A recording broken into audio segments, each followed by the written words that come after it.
All right, for the last video for this week, we're going to think about, with exponential growth, how do we look back in time?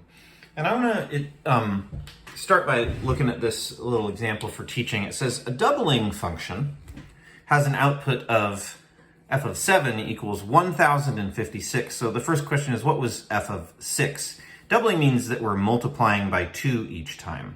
So if I were to make like an f of x table here, I'm not going to worry too much about, well, 0, 1, 2, 3, 4, 5, 6, 7.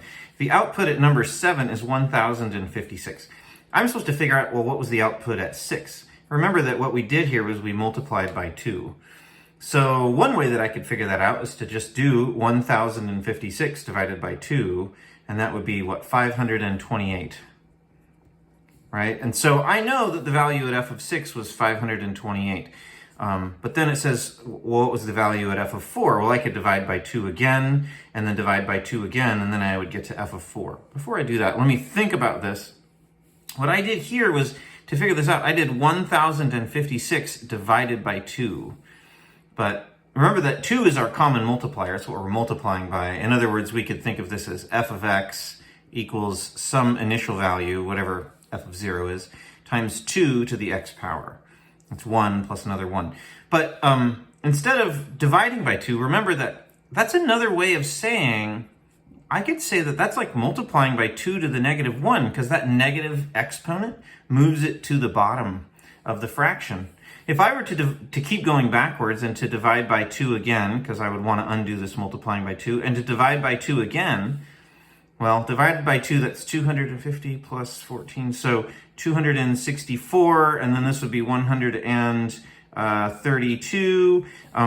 So I could just keep dividing by 2, but if I divide by 2 3 times, that's the same as undoing times 2 3 times. In other words, I could do 1056 divided by 2 to the third power. That's dividing by 2 3 times in a row. Well, that's the same as 1056 times 2 to the negative 3 power. That negative exponent moves it to the bottom. This is our way of looking back in time, is with negative exponents. Negative exponents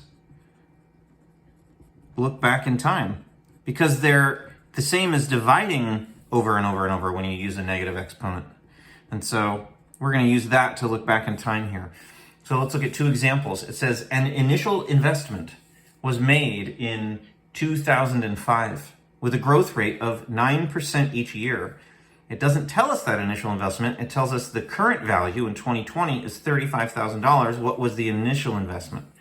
Well, if I wanted to know if the value is going up by 9% each year, that means that the growth rate is 0.09.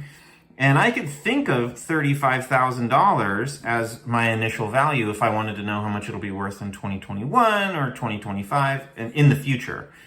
And so I'm going to write this as 35,000 times 1 plus 0.09 to the x power. But what I want to know is, what was the initial investment? Well, that was in 2005, which was 15 years ago. So the way that I'm going to figure that out is to use f of negative 15, and I'll figure out what 35,000 times 1 plus 0.09 to the negative 15th power is. And what that is going to do is just going to divide by this common multiple 15 times. So it's going to undo that 15 times in a row. So let's figure it out now. Let's use our calculator and do 35,000 times 1 plus 0.09 to the power of, and now I have to be careful, I use the negative 15. And so it turns out it says 9,608. Well, we could say it's about 9,608 if we want to be really, really precise. This probably was 9,600. So that's one way to look back in time. If I wanted to look forward in time, if I wanted to know what would be the value in 2020 or 2025, I would find f of 5, and that would be the same process, only my answer for f of 5 should be greater than $35,000. 35,000 times 1 plus 0.09 to the 5th power, yeah, it'd be worth $53,000 by then. That shows the power of exponential growth. It went up a significant amount. There's one other thing I wanted to look at here before we're done, and this is a situation in which we are dropping in value. We haven't discussed this yet on the videos. Okay, so a new car was purchased in 2013. Its value has dropped by 12% each year, and its current value is $10,460. What was the purchase price? So we know a current value, so let's use that sort of as our initial value. We could use that to figure out the price next year and the year after that. And we know that our growth rate in this case is 12% or 0.12, but the value is dropping, which means every year it's getting smaller instead of larger.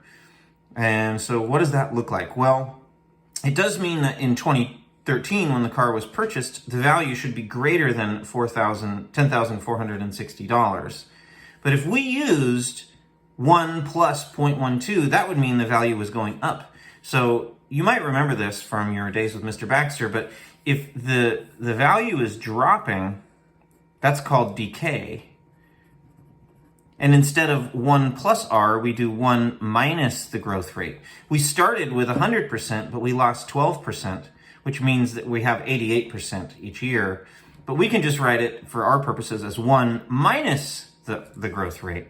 So that means that I could model this function as the current value, 10,460, times 1 minus 0.12 to the x power. And if I want to know the value in 2013, that was 7 years ago. So I should use f of negative 7.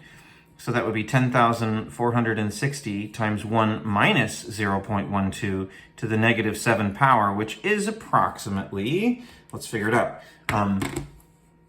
10,460 times 1 minus 0.12 to the power of negative 7 is about 25,594, or let's just say 25,000, let's say that, $594.